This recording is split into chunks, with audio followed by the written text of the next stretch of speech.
Este podcast ha llegado a ustedes gracias a Belladonna Medical Wellness y RI Media.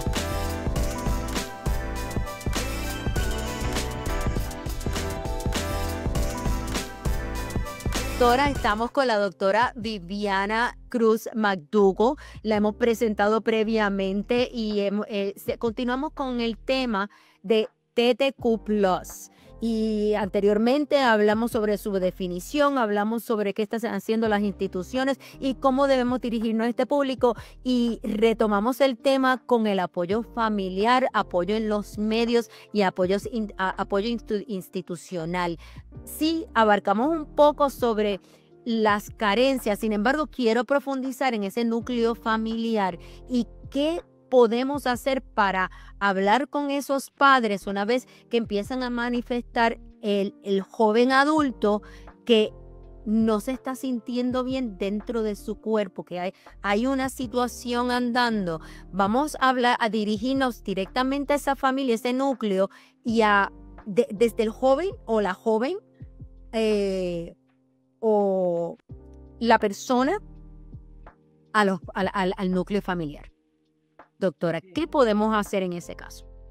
Gracias por tenerme de regreso aquí. Para mí es un placer estar contigo y conversando contigo y con tu audiencia sobre este tema que, como bien sabemos, es un tema que es bien delicado, importantísimo, cada vez más visible en los medios, las redes y demás, pero que no necesariamente se conversa responsablemente, y que aunque hay mucha información disponible, mucha de esa información está o distorsionada o descontextualizada, y es importante que la hablemos con calma. En el caso de estas poblaciones, cuando hablamos del apoyo familiar, las personas trans y ¿verdad? Un niño, cuando va creciendo, pues no necesariamente desde que es pequeño ya tiene una orientación sexual, pero sí tiene cuestionamientos, tendencias en el área del género, que muchas veces se confunde el tema del género con la orientación sexual. En el caso de los niños que se les llamaría, ¿verdad?, después transexuales,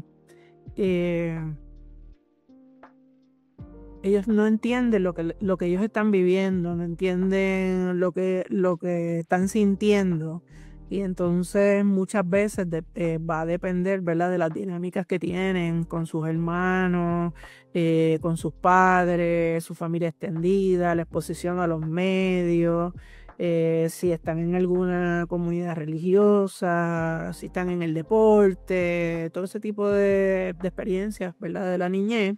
Dependiendo de la calidad de esas experiencias en términos de apoyo, de validación y de comprensión, o todo lo contrario, si son de rechazo, de agresiones, de violencia, pues entre más negativa sea esa exposición que tiene el niño y el joven, pues más necesaria es la intervención de los diferentes miembros de la familia como entes protectores y de apoyo. Entonces, eso lo que significa es que en las familias hay que buscar maneras para que los niños y los jóvenes se comuniquen con sus padres de manera abierta, que puedan confiar en sus padres y contarles lo que están viviendo y lo que están sintiendo, para que los padres, por ejemplo, si hubo un evento en la escuela, pues para que el padre vaya e intervenga en la escuela y se reúna con el maestro, los maestros, se reúna con los directores, para que ellos a su vez intervengan con los otros niños y se haga el proceso educativo que se tiene que hacer en la escuela, sobre, ¿verdad?, respeto, la convivencia armoniosa, manejo de conflictos, regulación de emociones, que son cosas que todos los niños y todos los jóvenes deberían dominar. Así que ese es un nivel.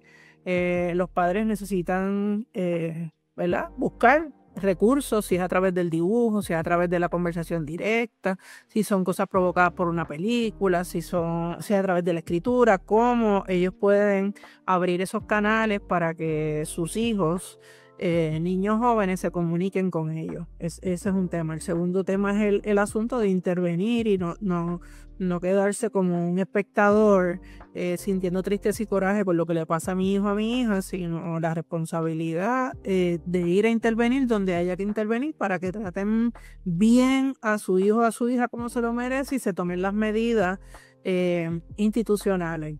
Por otra parte, es importante que los niños y los jóvenes que están, ¿verdad?, en ese desarrollo y que se van a notar sus retos en términos quizás de conducta, sociales, académicos o lo que sea, porque está pasando por muchos conflictos internos que no entiende, reciba ayuda profesional, psicológica, pero con mucho cuidado que la persona donde vayan, ¿verdad?, pues sea un experto en el área, y ya en Puerto Rico hay expertos en esa área.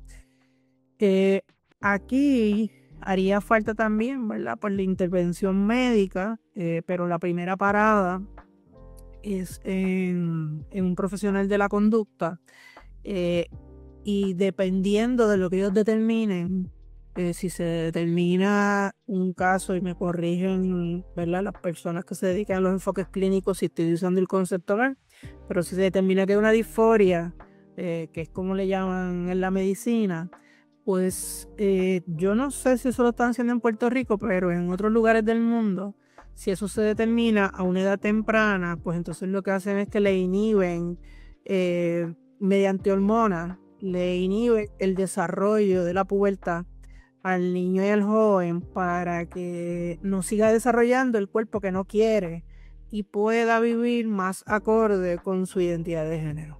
Sí que está el tema de la comunicación, el tema de la intervención, de que pues, el padre debe estar más presente, la madre debe estar más presente en los procesos del niño para protegerlo, del niño y del joven. La comunicación, obviamente aceptarlo, lo que hablamos en el otro programa, del asunto de su identidad, su nombre. Hay unos asuntos de expresión de género, ¿verdad?, que tienen que ver con la ropa que le compramos a nuestro hijo, a nuestra hija, cuando va a salir de casa, pues ya no es el tema de esa ropa esa falda es muy cortita, sino que tú tienes una niña que se identifica como niño y que se quiere vestir como niño, y eso se manifiesta en la escuela, en las fiestas, en Halloween, en todo. Y yo como padre, perdón, ¿cómo manejo eso? Así que para manejar todas esas dimensiones, que no son las únicas, si hubiese un caso de agresión física y lo merita, pues los padres tienen derecho inclusive a tomar acciones legales contra la otra familia que agredió a su hijo o a su hija. Pero son muchas dimensiones, esas no son las únicas, lo que implica que, pues, que los padres también necesitan apoyo, porque no es fácil para los padres bregar con una situación de este tipo. Y no es fácil, no por la situación en sí misma, sino por el rechazo de la sociedad. Eso es lo que lo hace difícil, porque tu hija es tu hijo y tú lo quieres, y Como sea. la mayoría de los casos. Pero el rechazo, la violencia y a veces la falta de acceso a muchas cosas hace que sea difícil para el padre y para la madre. ¿Cómo un trabajador social, un maestro, cómo sí pueden intervenir en esta relación? Eso es una pregunta bien complicada, que no tiene que ver tanto con, disculpa, que no tiene que ver tanto con religión, sino más bien con la comunidad religiosa en la que la persona está como tal. Porque dentro de las religiones, de todas, hay humanos. Sí, generalicé, disculpa, tienes razón, y hay unas religiones mucho más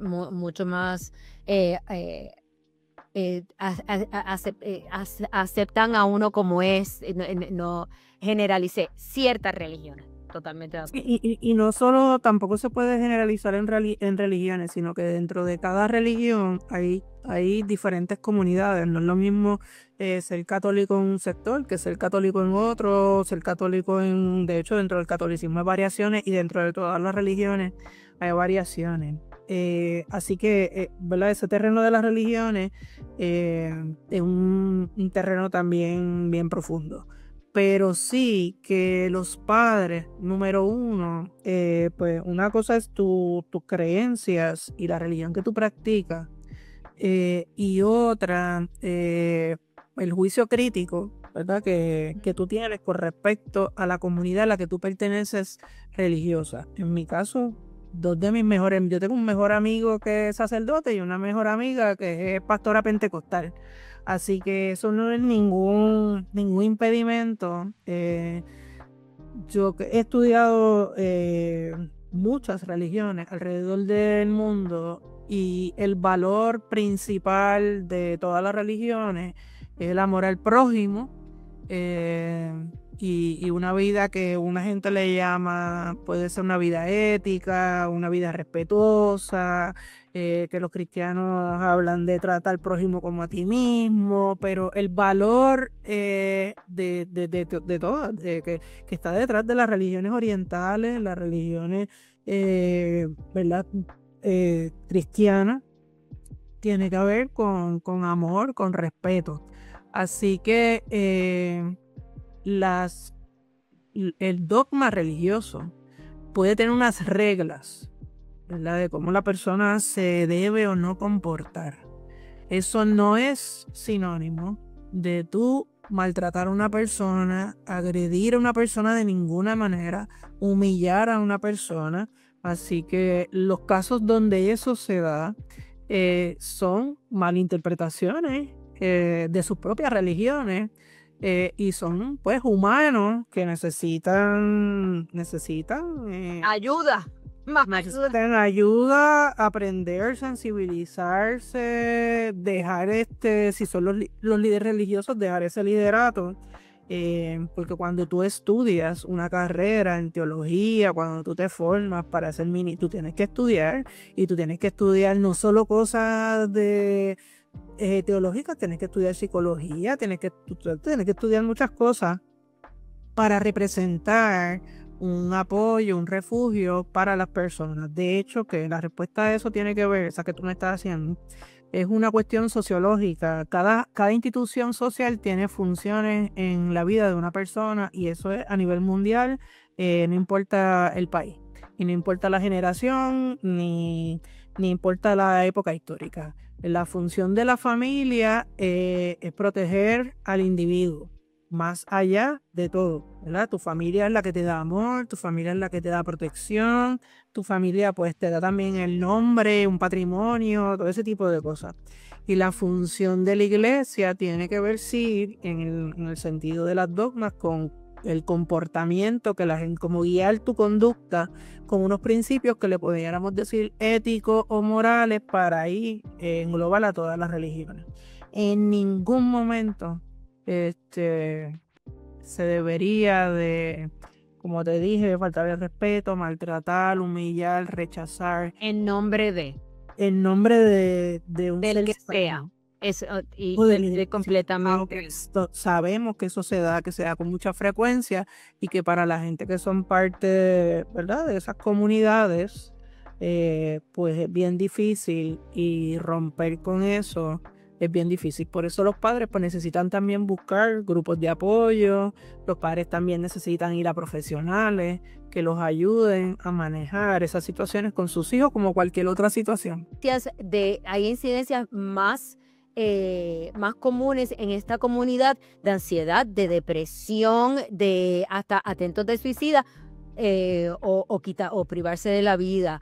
Me imagino que esto se lleva a cabo por las presiones sociales. Sin embargo, me gustaría que me abundaras un poquito más sobre este tema y qué podemos hacer como sociedad para entender más, para poder prevenir y ayudar a que esto no suceda, a no provocarlo.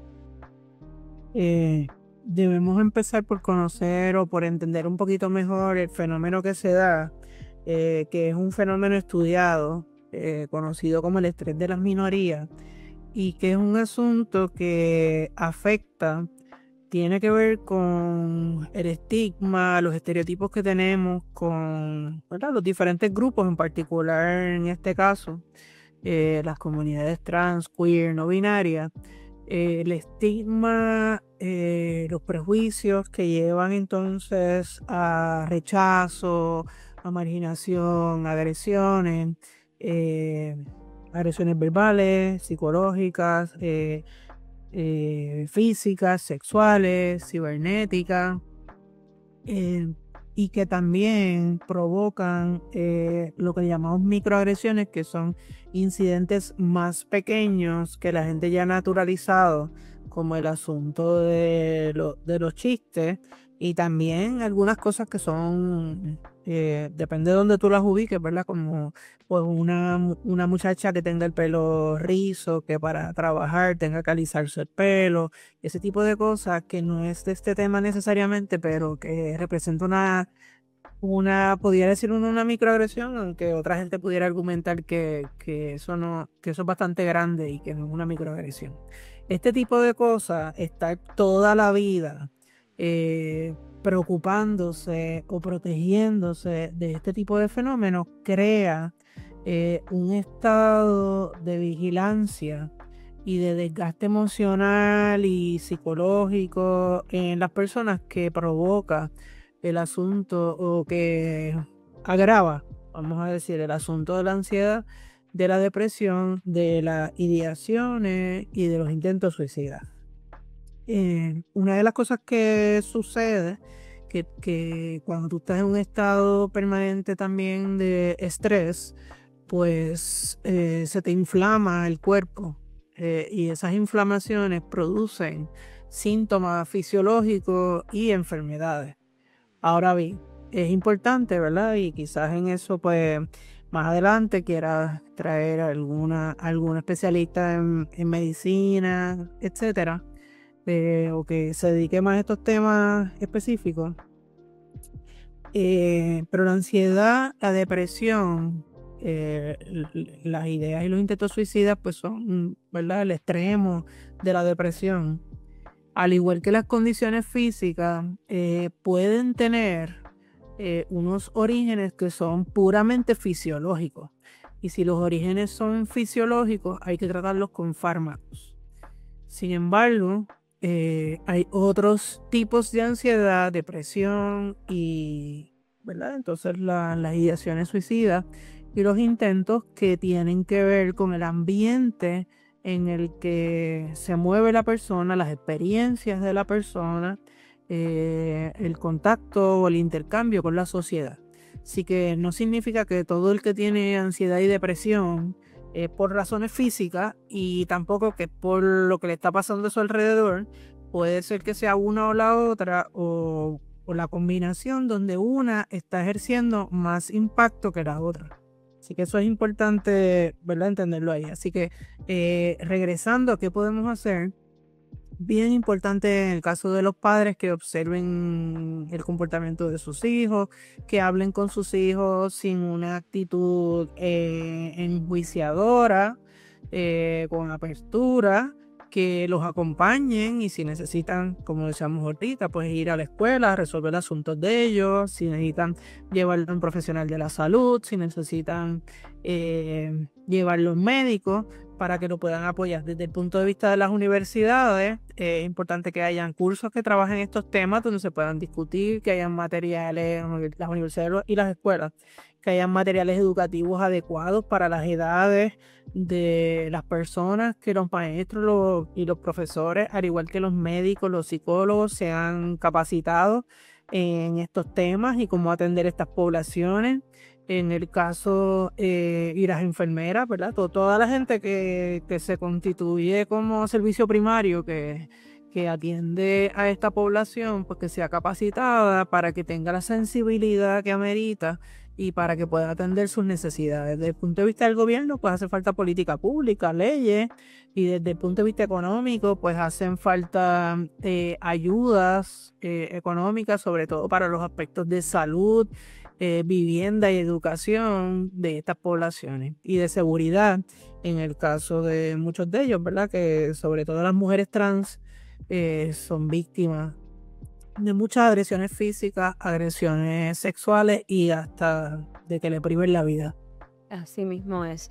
Doctora, antes de terminar con un mensaje que me gustaría que le ofreciera a esta comunidad, en las redes sociales ha habido una tendencia que estaba pensando sobre ella, que entiendo que no cabe en este tema o cabe en estas siglas, sin embargo, no sé qué tanta credibilidad se le puede estar dando a personas que se identifiquen no con otro sexo o, no, o sexo ninguno, o simplemente está en esa área gris, sino que se identifique con otras cosas, vamos a decir animales en este caso. ¿Hay alguna sigla o esto se está reconociendo de alguna manera o no se está estudiando esto por ahora? Bueno, eso es un tema bien diferente a lo que estamos hablando, que tiene que ver ya más con la sexualidad, los fetichismos y las desviaciones sexuales, del O sea cual que es un tema más bien enfocado en sexual, no de identidad como tal. exacto. Pues, y eso me aclara muchas cosas porque pues utilizan la palabra me identifico como tal, pero la realidad es que el underlying situation va más enfocado en lo que es sexual. Por eso recuerda lo que te dije, que una cosa, estos conceptos, estos términos, teorías y todas estas cosas que hablamos, pues una cosa es cómo se hablan en la academia y cómo se hablan responsablemente, y otra cosa cómo los manejan en la calle con mucha desinformación, bien descontextualizado, también desde el miedo, desde la ignorancia, y es importante que sigamos hablando de ellos. Por eso programas como el tuyo pues son tan necesarios para que la gente pues se continúe educando, porque no nacen sabiéndolo todo. Y necesitamos tanta educación, doctora. Por favor, un mensaje que le puedo ofrecer brevemente a esta comunidad que nos puede estar escuchando, o a padres o madres, ciudadanos, como comunidad, como líderes, para sensibilizar y concientizar que estas personas que están pasando por estas transiciones o este estilo de vida, tomarlos en cuenta, tener respeto y vivir en armonía, porque todos somos seres humanos.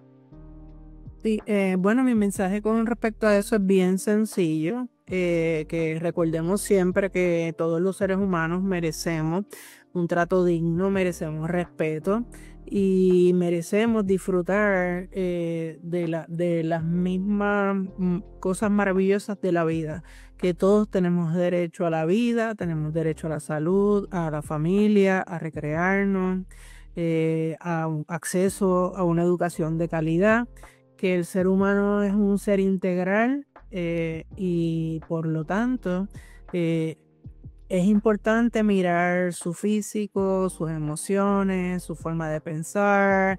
Los seres humanos no son solo físicos, no son solo orientación sexual, no son solo género.